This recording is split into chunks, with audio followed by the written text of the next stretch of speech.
Bonjour à tous. Alors dans cette vidéo, en fait, on va voir l'exercice 3 qui demande d'écrire un programme qui calcule le produit scalaire de deux vecteurs d'entiers I et V. Alors bien sûr, de même dimension. Alors les vecteurs I et V doivent avoir la même dimension.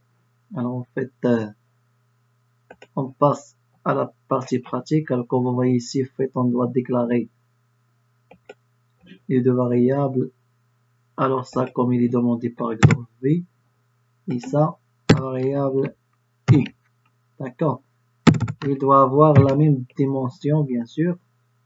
Alors, et après, on a déclaré en fait la dimension des deux vecteurs, c'est grand N.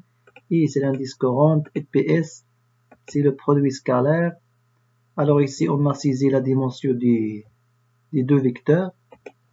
Alors après, on a saisi en fait le premier vecteur, c'est V. C'est la récupération des éléments entrés au clavier. Alors ici,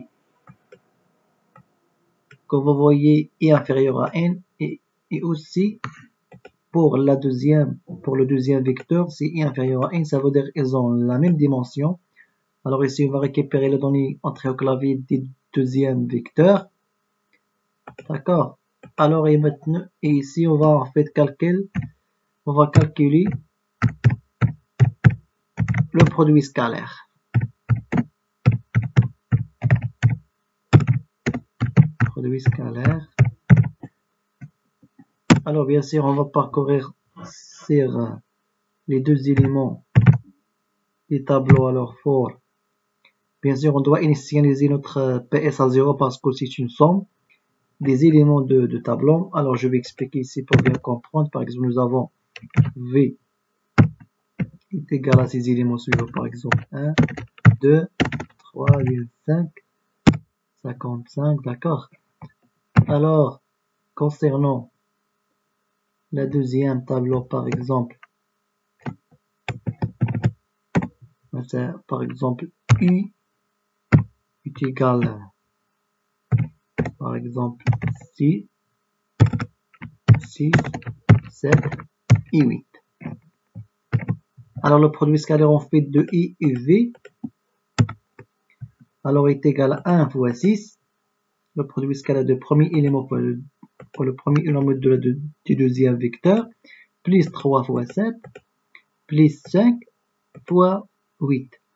Alors c'est ça en fait le produit scalaire, puisque c'est la somme des éléments, c'est la somme des produits des éléments des deux vecteurs. Alors en fait on doit initialiser notre PS, c'est le produit scalaire, notre PS est égal à 0, et même pour l'indice courant est égal à 0, car alors grand T doit être inférieur à grand N et plus. Alors tout simplement, ici PS plus est égal, ça veut dire PS est égal à PS plus le produit des éléments, ça veut dire V de I multiplié par I de I. D'accord. Chaque élément de I multiplié par chaque élément de V I point virgule. D'accord. Alors ici on fait la collade fermante. Puis on va afficher notre produit scalaire. Alors printf le produit scalaire de alors est égal les deux vecteurs bien sûr et pourcentage t parce que c'est entier. Alors et ici PS c'est notre produit scalaire. Alors c'est ça en fait la partie qui concerne le produit scalaire.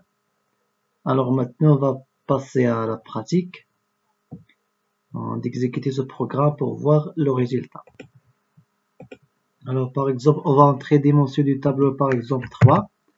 D'accord?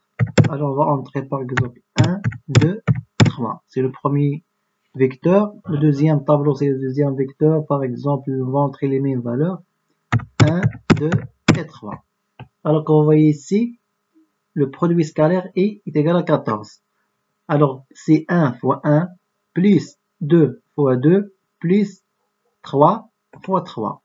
Alors, 1 fois 1, c'est 1, plus 2 fois 2, c'est 4. Alors, 1 plus 4 est égal à 5, plus 3 fois 3, c'est 9. Alors, 5 plus 9 est égal à 14. Alors, j'espère que la vidéo est bien claire et merci.